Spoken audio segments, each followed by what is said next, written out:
Hello दोस्तों, स्वागत है आपके हमारे यूट्यूब चैनल में। दोस्तों, जैसा कि आप लोग जानते हैं, मैंने कल कक्षा 10 का जो कक्षा 10 है, कक्षा 10 का सभी सिलेबस को देख लिया था। यदि आप लोग सिलेबस को देखना चाहते हैं तो हमारे चैनल में उसका वीडियो पड़ा है, आप लोग जाकर वहां से देख सकते हैं। ठीक है दोस्तों, आप लोग वहां से जाकर देख सकते हैं। दोस्तों, हम आज से स्टार्ट करेंगे। पहले हम लोग इसका परिचय और जिसमें महत्वपूर्ण परिभाषा दी है उसके बारे में हम लोग अध्ययन करेंगे। ठीक है दोस्तों, तो चलिए शुरुआत करते हैं धमाकेदार धमाकेदार के साथ। ठीक है दोस्तों,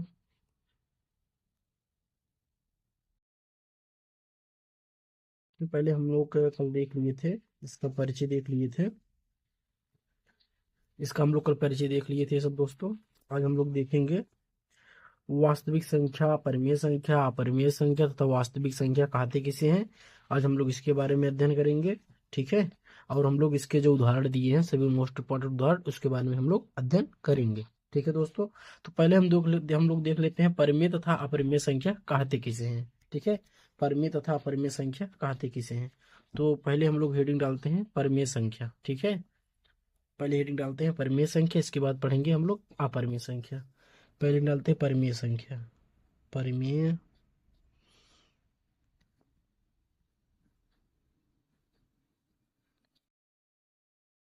परिमेय संख्या। परिमेय संख्या, परिमेय संख्या जिसे हम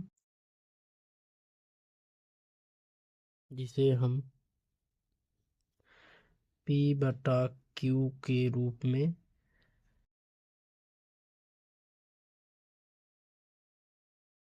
व्यक्त करते हैं।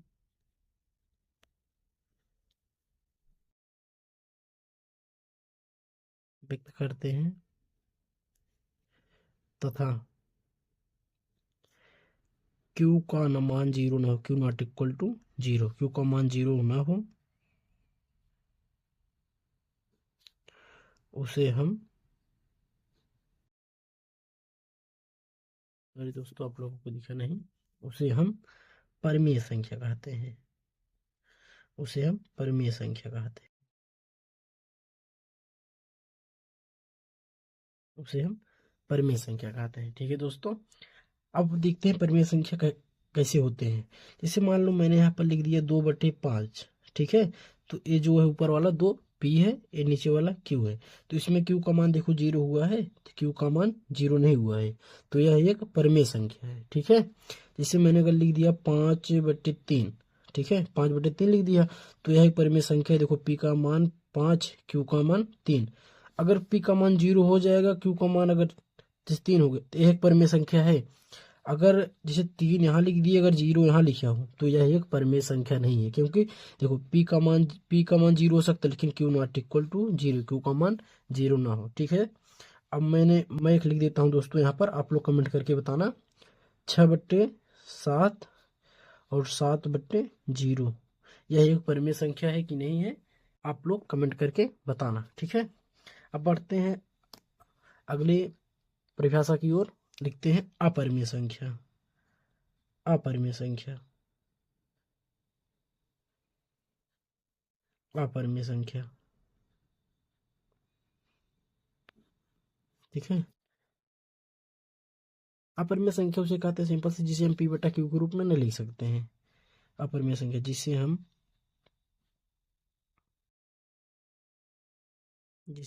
P/Q के रूप में नहीं लिख सकते हैं।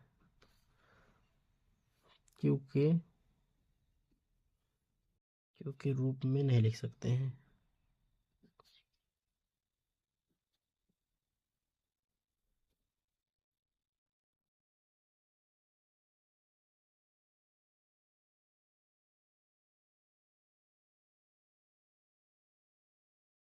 जैसे देखो, अपरिमेय संख्या हम लोग समझते हैं। अपरिमेय संख्या कहते किसे हैं, जैसे अगर मैं लिख दिया यहाँ पर √23, √32, √13, यह हमारा क्या है, अपरिमेय संख्या है। अगर यहीं आप लोगों को दिया रहे जैसे √25, तो √25 का मान आप लोगों को पता होगा, √25 किसका वर्ग होता है, 5 का होता है, तो 5 आ गया। अब 5 के बट्टे में कुछ नहीं तो इसको हम इसके बट्टे में क्या लिख सकते हैं, 1 लिख सकते हैं। देखो दोस्तों, आप लोग ध्यान देने से 4 लिखा है। अगर कोई पूछे इसके बट्टे में क्या है तो आप लोग बता देना इसके बट्टे में 1 है, ठीक है। तो ये परिमेय संख्या हो गया, ठीक है। तो अपरिमेय नहीं हुआ। जब जैसे 49 दे दिया आप लोगों को, √49, तो 49 किसका वर्ग होता है, 7 का होता है। 7 लिख दिए इसके बट्टे 1, 7/1 आ गया। तो यह एक परिमेय संख्या हो गया। यदि दोस्तों आप लोगों को ऐसे दिया है जिसका वर्ग ना हो, जैसे मान लो दे दिए तुम लोगों को 47, √47, 47 नहीं होता है, तो यह एक अपरिमेय संख्या हो गया, ठीक है। आगे बढ़ते हैं हम लोग। अब जो हमारे चैप्टर में मेन मोस्ट इंपॉर्टेंट दिया है वास्तविक संख्या, जो हम लोग को पढ़ना है उसके बारे में हेडिंग, वास्तविक संख्या। वास्तविक संख्या, वास्तविक संख्या,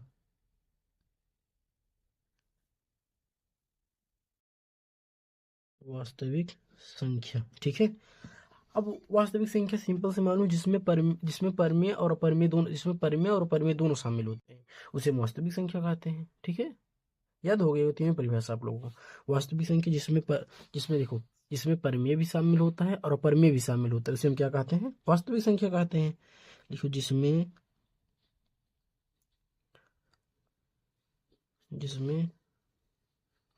परमेय तथा अपरिमेय दोनों शामिल होता है, जिसमें, एक मिनट दोस्तों, जिसमें परिमेय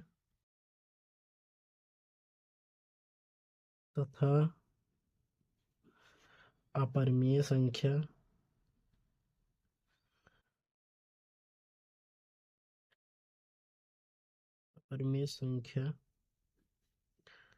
दोनों शामिल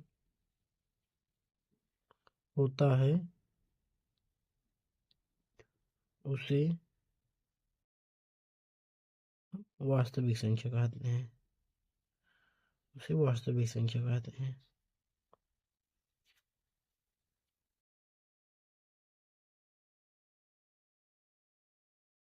हम क्या कहते हैं, वास्तविक संख्या कहते हैं, ठीक है। वास्तविक संख्या आप लोगों को बताना नहीं है दोस्तों। वास्तविक संख्या आप लोग अभी वास्तविक संख्या भी आप लोग पढ़ेंगे, वास्तविक संख्या भी आप लोग पढ़ेंगे यहाँ पर आगे, इसलिए मैं इसका उदाहरण नहीं दूंगा। आप लोग को भी उदाहरण से समझ में आ जाएगा, ठीक है। अभी आप लोग को उदाहरण समझ में आ जाएगा। उदाहरण नंबर 1 उतना इंपॉर्टेंट नहीं दोस्तों, इसलिए मैं नहीं बताऊंगा, आप लोग देख लेना। हम स्टार्ट करते हैं उदाहरण नंबर 2 से। देखो, उदाहरण नंबर 2 में क्या कहा है, कहा ये पेपर में साल आया था 2025 बोर्ड एग्जाम में। इसमें क्या कहा है, संख्या 6 और 20 के अभाज्य गुणनखंड। जब आप लोगों को बोले अभाज्य गुणनखंड विधि से एचसीएफ पता है एलसीएम ज्ञात कीजिए, ठीक है। अभाज्य गुणनखंड विधि से एचसीएफ पता है, आप लोग को एलसीएम ज्ञात करना है। तो आप लोगों का इसका जबरदस्त ट्रिक के साथ मैं बताता हूँ, आप लोग तुरंत निकाल देंगे। क्या कहा इसमें, देखो इधर फिर सवाल देख लेते एक बार। संख्या 6 और 20 के, 6 और 20 लिख लेते हैं यहाँ पर। क्या क्या 6 और 20, 6 और किसका, 20 का। पहले हम लोग इसका लसा मासा बोलते हैं, लघुत्तम समापवर्तक महत्तम समापवर्तक। 6, पहले 6 का निकाल लेते हैं, दो दो तीन 6, 3 1 के 3, इसका निकल का गया। अब 20 का निकालते हैं, 20 का आधा 10, 10 का आधा, 10 का आधा क्या होता है 5, और 5 1 के 5, आगे निकल के। अब 6 बराबर क्या है लिख लेते हैं, 2 × 3, और 20 का आया है क्या, 2 × 5 आया है, 2 × 5 आया है, ठीक है दोस्तों। अब हम देखते हैं एलसीएम तथा एचसीएफ कहते किसे हैं। देखो, पहले एलसीएम जब निकालना हो, एलसीएम आप लोगों को पहले एचसीएफ निकालते हैं दोस्तों, पहले एचसीएफ निकालना हो, पहले एचसीएफ, ठीक है। देखते हैं इसमें क्या निकाला है पहले, ठीक है दोस्तों। पहले इसमें निकाला है एचसीएफ, एचसीएफ क्या आएगा, एचसीएफ 2 आएगा। पहले देखो, अब हम लोगों को बताते हैं कैसे एचसीएफ 2 आएगा, ठीक है। पहले एचसीएफ निकालता है, एलसीएम में निकाल सकते हैं। एचसीएफ एचसीएफ पहले निकलेगा तो देखो, पहले इसमें कौन सा चीज इसमें भी है, इसमें भी कॉमन चीज, इसमें भी हो इसमें भी हो। देखो, 2 मिल रहा है, फिर 2 तो नहीं है, 3 भी नहीं है, 5 भी नहीं है, तो क्या हो गया, ये 2, 2 यहाँ पर 2 बार है, तो हमको कितना लिखना है, सिर्फ 1 बार लिखना है, ठीक है। ये हमारा क्या आ गया, ये सी एफ आ गया। अब जब ये एलसीएम निकालना हो, जब एलसीएम निकालना हो आप लोगों को, जब एलसीएम निकालना हो तो आप लोगों को क्या करना है, ये जो दो लिखे हैं यहाँ पर, दो यहाँ पर भी लिख दें। अब इन दोनों को छोड़कर जो भी बच रहा है वो सब लिख लें। 3 बच रहा है 3 लिख दें, 2 बच रहा है 2 लिख दें, 5 बच रहा है 5। यह दो जो लिए हैं यहाँ पर, दो जो लिए हैं एक बार लिए हैं तो यही एक लिख देना। इसके बाद जो जो बच रहा है सब उतार लेना। इसके बाद गुणा करते हैं, 3 दूनी 6, 3 दूनी 6, 6 दूनी 12, 12 पचे 60। देख लेते हैं हमारा एलसीएम जो है 2 आ गया, एलसीएम कितना आ गया 60 आ गया। ठीक है, एक बार देख लेते हैं हम लोग अपना। देख लो दोस्तों, एलसीएम 2 आया है हमारा और एलसीएम कितना है 60 आया है। ठीक है दोस्तों, आप लोगों को समझ में आ गया। आप लोग दोस्तों बोर्ड एग्जाम में कैसे लगाना हम पेपर में हल कराएंगे आप लोगों को। ठीक है, इसलिए आप लोग टेंशन मत लेना। इसके आगे उदाहरण देख लेते हैं हम लोग, क्या कहा है उदाहरण में। इसके आगे उदाहरण में क्या कहा है दोस्तों, देख लेते हैं हम लोग। देखो दोस्तों क्या कहा इसमें, अभाज्य गुणनखंड विधि द्वारा, अभाज्य गुणनखंड विधि द्वारा इसमें दिया 96 और 404 का एलसीएम तथा एलसीएम। देखो इसमें क्या दिया दोस्तों, ध्यान से देखना। अभाज्य गुणनखंड विधि द्वारा 96 और 404 का एलसीएम ज्ञात कीजिए और फिर इनका एलसीएम। पहले एलसीएम निकाल लेना है, इसके बाद एलसीएम ज्ञात करने को आप लोगों को जबरदस्त ट्रिक बताएंगे हम। ठीक है, उदाहरण नंबर 3 है, डालते उदाहरण नंबर 3, उदाहरण 3, उदाहरण 3। यदि आप लोगों को कोई दिक्कत हो कमेंट करके बताना, मैं इस पर फिर वीडियो बना दूंगा। ठीक है दोस्तों, लिखते हैं यहाँ पर 96 और 4 ऊपर 96 को निकालते हैं हम लोग। देखो दोस्तों, जिसके अंतिम में 0 आ जाए, 2 आ जाए, 4 आ जाए, 6 आ जाए, 8 आ जाए तो जान लेना वह संख्या 2 से कटेगी। ठीक है, इसमें 6 आया है तो जान ले कितने से कटेगी, 2 से कटेगी। पहले काट लेते हैं, 2 चौक 8, 2 चौक 8 हो गया है, 8 एक 9 होता है, एक बच रहा है, एक इसमें चला गया है। अब 2 8 16 हो गया। ठीक है, अब 2 इस 48 का आधा कर देते हैं, 2 दूनी 4, 2 चौक 8 24 हो गया। फिर 24 का आधा 12, फिर 12 का आधा 6, फिर 6 का आधा 3, फिर 3 इक्के 3। इतना आप लोगों को समझ में आ गया होगा। इसके बाद इसका निकालते हैं फिर कितना, 2 दूनी 4 0, 2 दूनी 4। फिर इसका निकालते हैं, 2 इक्के 2 0, 2 इक्के 2। ठीक है, अभी 101 किसी से नहीं करता है तो 101 हम ऐसे लिख लेंगे, 101 इक्के 101। ठीक है, इतना आप लोगों को समझ में आ गया होगा। अब हम लोग आगे देख लेते हैं।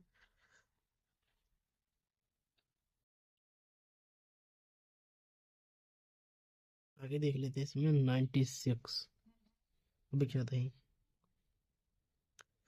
96, 2 गुड़े 2 गुड़े 2 गुड़े 2 गुड़े 2 गुड़े कितना 3 है। इसके बाद फिर कितने कितने 404 का था। ठीक है, 404 का 2 गुड़े 2 गुड़े 101।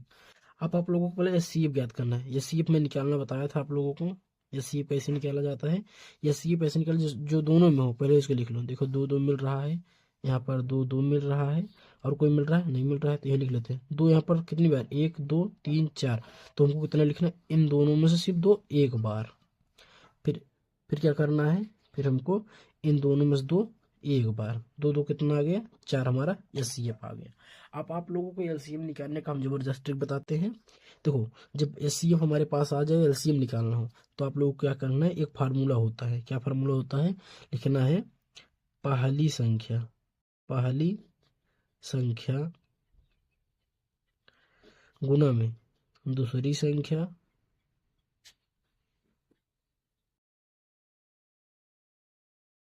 बराबर, क्या करना है, लिखना है एलसीएम, एलसीएम गुणे एचसीएफ होता है। ठीक है, अब देखो पहली संख्या मीन्स क्या होता है, पहली संख्या मीन्स हमको क्या दिया था, किस चीज का निकालने के लिए दिया था। देखो यहाँ पर हमको 96 और 404 दिया था, तो यहाँ पर 96 पहली संख्या और 404 दूसरी संख्या है। ठीक है, 96 पहली संख्या, 404 दूसरी संख्या, तो यहाँ पर लिख लेते हैं 96 गुणे 404। ठीक है, अब बराबर का चिन्ह लगाते हैं यहाँ पर। एलसीएम कितना है, एलसीएम कितना है, एलसीएम हमको निकालना है। और एलसीएम क्या है, एलसीएम हमने निकाला कितना आया था, 4 आया था। अब आप लोगों को पता होगा दोस्तों कि जैसे यहाँ पर कोई चीज गुणा में होता है तो यहाँ पर आता है भाग में हो जाता है। ठीक है, तो 96 गुणे 404। यहाँ पर देखो एलसीएम के गुणे में 4 है, तो यहाँ पर आएगा क्या हो जाएगा, बटे में हो जाएगा। यहाँ पर कितना आ गया, यहाँ पर एलसीएम है, एलसीएम लिख लो। अब यहाँ पर काटूं, 4 1 के 4, 0 4 1 के 4, आ गया कितना, 96 गुणे कितना, 101 आ गया, बराबर एलसीएम। अब 96 जब 1 का गुणा करेंगे आप लोग, 96 के 96, फिर 0 96 के 96, आ गया आप लोगों को, यही यही आंसर आएगा। ये हमारा आ गया एलसीएम निकल कर, ठीक है, ये हमारा एलसीएम आ गया निकल कर, ठीक है दोस्तों। आप लोगों को समझ में आया होगा, नहीं समझ में आया होगा आप लोग कमेंट करना, हम फिर इस पर वीडियो बनाएंगे आप लोगों के लिए, ठीक है। अब आगे आगे उदाहरण नंबर 4 दिए, ये भी देख लेते हैं, इसके बाद हमारा उदाहरण खत्म हो जाएगा। इसके बाद हम कल प्रश्नावली पढ़ेंगे, ठीक है। इसमें देख लेते हैं क्या क्या दिया है। इसमें दिया है, आप लोग सवाल देख लें एक बार पहले दोस्तों। इसमें दिया है संख्या, इसमें देखना यहाँ 96 आया उत्तर। उदाहरण नंबर 4, संख्या 6 72 और 120 का अभाज्य गुणनखंड विधि द्वारा एचसीएफ तथा एलसीएम ज्ञात कीजिए। ये आप लोगों के लिए बहुत सरल होगा, बहुत सरल होगा दोस्तों, बहुत सरल। कितना दिया है, 6 दिया है, और कितना दिया है, 6 72, और कितना दिया है, 120 दिया है। तो पहले 6 का निकाल लो, 6 का आधा कितना होता है, 3, 3 1 के 3। यह जान लेना जिसके अंतिम में 0 2 4 6 8 आता है वो पहले 2 से काटता है, ठीक है। और उसके बाद जो बाद में आए उसको पहले 3 से काटो, अगर 3 से नहीं कटे फिर 5 से काटो, फिर 5 से नहीं कटे फिर 7 से काटो, ऐसा काटना है। फिर 72 देखो, 72 का निकालो, देखो 2 3 6, 6 6 1 6 1 7 होता है, तो एक यहाँ पर चला गया, 2 6 12। फिर 36 का आधा कितना होता है, 18, 18 का आधा 9। फिर देखो 9 आ गया, अब 9 2 से कटेगा नहीं, 3 से काटो, 3 3 का 9, 3 1 के 3, ये कट गया। इसके बाद 120 अब काटो, 120, 120 का आधा कितना, 60। देखो 2 6 12 0, 2 3 6 0, 2 15 0। अब 15 कितने कटे, 3 से कटेगा, 3 5 15, 5 1 के 5, इतना आ गया। अब एक एक करके हम लोग लिख लेते हैं। देखो पहले 6 का कितना आया था, 6 का आया था 2 गुणे 3। अब 72 का, 72 का आया था 2 गुणे 2 गुणे 2 गुणे 3 गुणे 3 आया था। इसके बाद 120 का कितना आया था, 120 का आया था 2 गुणे 2 गुणे 2 गुणे 3 गुणे 5 आया था।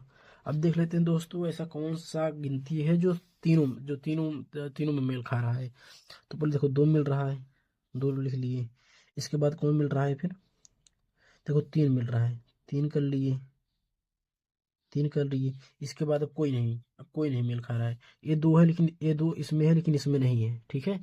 अब जो जो हो रहा है इसको लिख लेते हैं, पहले एस सी एफ लिख लेते हैं, एस सी एफ। 2 मिल रहा है, 2 देखो 3 बार मिल रहा है तो हम एक ही बार लिखेंगे, ठीक है। 2 3, 3 दूनी कितना आ गया, हमारा उत्तर इसका आ गया 6 आ गया, 3 दूनी 6 आ गया। अब इसके बाद एलसीएम जब निकालना हो, आप लोगों को मैंने बताया था, ये जो ऊपर लिखे हैं यही एक बार फिर से लिख लो।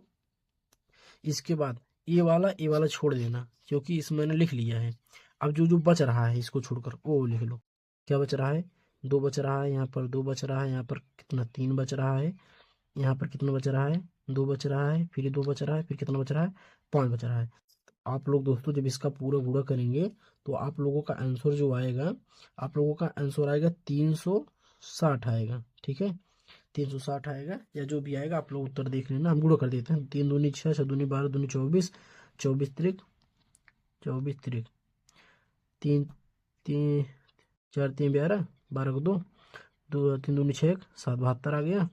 अब 72 में फिर 2 का गुणा करो, 2 दूनी 4, 7 दूनी 14, कितना आ गया, 144 आ गया। फिर 144 में 2 का गुणा करो, 144 में 2 का गुणा करो, 4 दूनी 8, 4 दूनी 8, 2 1 के 2, फिर कितना, फिर इसमें फिर 5 का गुणा करो।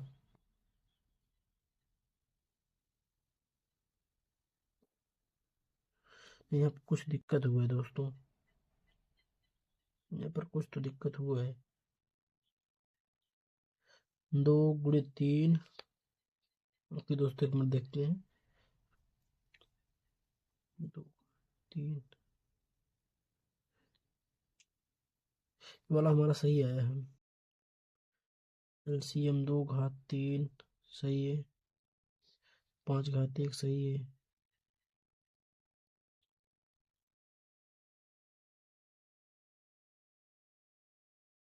अच्छा, हमने दिक्कत कर दी है एलसीएम में। 2 घात 3 मान लो गुणा कर दिया, इसके बाद 3 घात 2 सही है। 5 घात 1।